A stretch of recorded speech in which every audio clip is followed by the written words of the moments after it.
Welcome to Boracay! Oh, ha? Lumipad ang aming team for today's video, mga kapuso. Nalaman kasi namin na sa Bora raw may bagong kinalolokohang pagkain. It's super good po. The cheese balances the creaminess po. Nakakaloko talaga sa sarap. Ang kanilang tinutukoy ang panindang tako ng Taco Loco.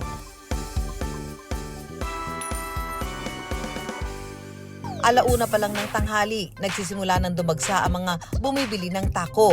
Kaya abalang-abala na si Armand, ang mastermind sa likod ng nakalolokang tacos.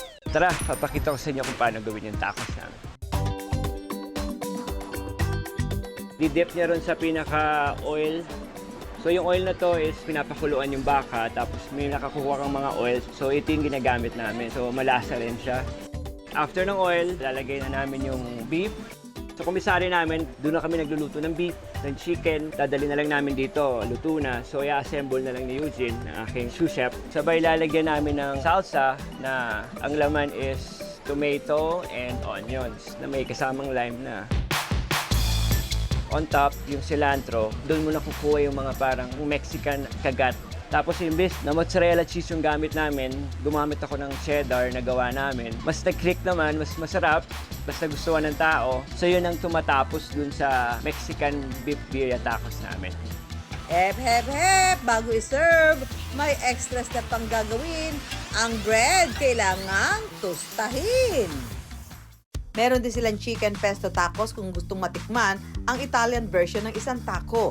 Sa chicken pesto naman, ganun pa rin. So pag nalagay na yung chicken, may salsa rin siya. Ang tatapos naman sa kanya is yung pesto sauce namin na gawa sa basil, olive oil, and cheese din. So kung gusto mong spicy, meron kaming jalapeno. Pero bukod sa flavors ng kanilang mga paninda, may isa pa raw silang bentahe. Tacos, ma'am! Buy one, get one, ma'am, sir! Ang kanilang mga tacos.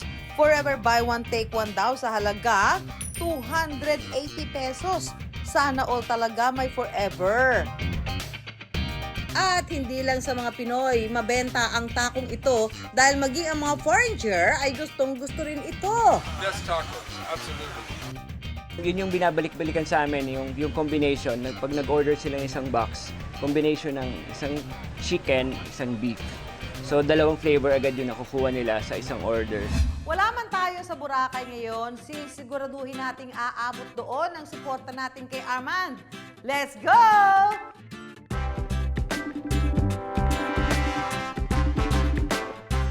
Oo, ikaw na nga. Ikaw na nanonood ngayon para sa kompletong Boracay experience mo. Subukan mo na ang Taco Loco. Yan, ha? Ang munting video ko nakaabot sa mga turista sa Bora. Naku! Sana gumora sila. Mission success! Nakahakot pa rin tayo ng customers. Munti man daw sa paningin ang pwestong ito. Aba! Ang kinikita nila'y huwag ismulin. Masaya na kami pag kumita kami ng mga 20 to 30,000 a day. Pag medyo weekends, 40, hinaabot kami ng ganyan. 2022 nang simula ni Armand ang taco business. Pero bago pumatok sa Boracay, ilang beses daw nasubukan ni Armand na malugi sa negosyo. Nag-start ako sa Iloilo, tapos hindi siya tacos talaga. Medyo di ako nakakaintindi ng mga salita nila. So yun, saglit lang tumagal, mga 2 months, 3 months. Wala, nalugi na. Mula Iloilo, naisipan niyang sumabak sa Maynila. Dapat tapat naman ako sa mga puro barbecuean. So bago makapunta ron sa shawarma ko, pupunta muna sa barbecue. So ayun, bumagsak na naman. So hindi na ako nagluto, nagtattoo naman ako. Kasabay ng pagiging tattoo artist, pinasok niya rin daw ang mundo ng vlogging. Pero tila tinatawag ng pagnenegosyo si Armand, kaya naisipan niyang makipagsapalaran ulit dito. Napanood ako sa YouTube na masarap kinakain ng isang vlogger sa Mexico. Yun na, nakita ko. Subukan ko kaya. So, awa ng Diyos, mga pang ilang weeks ko, okay naman. Natuto lang daw si Armand magluto ng tacos nang dahil sa mga cooking tutorial online. Ang una kong nilabas is yung Mexican birria tacos. After a month, feeling ko parang baka mamaya magsasawa na yung tao. Tsaka ako naisip yung chicken pesto naman. Dati kong ginawa, natutunan ko dun sa unang mga negosyo nag-fail ako. So, pinasok ko naman siya ngayon. Sinubukan ko na tinitignan ko kung magkiklik din siya or ano. Okay naman, kinagat ng mga tao. Sa isang food truck sa Pasay, nanirahan si Arman sa loob ng 6 na buwan. Pinipilahan na ako, 2 oras, nauubos ko yung 200 tacos.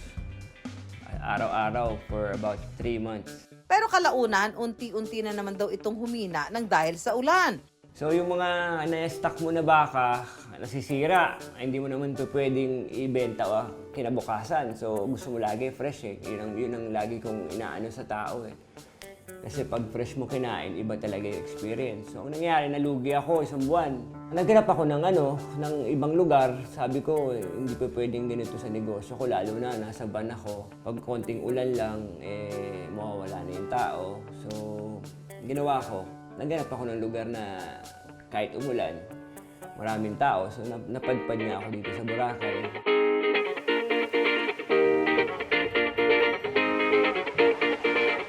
Sa dami ng pwedeng kainan sa Boracay, siniguro raw ni Armand na mapapansin siya ng mga turista rito. Sinet-up ko siya ng maayos eh. Gusto ko yung pag-set up ko sa kanya, yung pag nadaanan ka ng tao. Talagang bukod doon sa amoy nung tacos na niluluto mo, andun din yung nakadisplay na pag nakita nila, halos na talagang matatakam sila. Ang mga karanasan ni Armand sa mga naluging negosyo, hindi naman daw napunta sa wala. Alam ko na kung saan ako nagkulang dun sa food truck, kung bakit may humina. So ngayon, napag-aralan ko na yung mga mali ko. So etong pwesto na to, talagang naiayos ko ng maganda. Hi ma'am, tacos! Ang kinikita, binabalik niya raw na investment sa sariling negosyo. Meron na kaming 2 pwestong bubuksan. Mas maganda yung paramihin namin siya kagad kaysa itatago namin yung pera. Hindi rin kikita. Andun pa rin yung risk. Pero laban lang. Kailangan matapang ka sa negosyo. Pag natakot ka, wala. Hanggang dun lang. Ang payo ni Armand sa mga gustong magnegosyo, enjoy the process! So huwag kayo matakot. Huwag kayo matakot. Siya kailangan unique yung produkto mo. Huwag kang gagaya-gaya.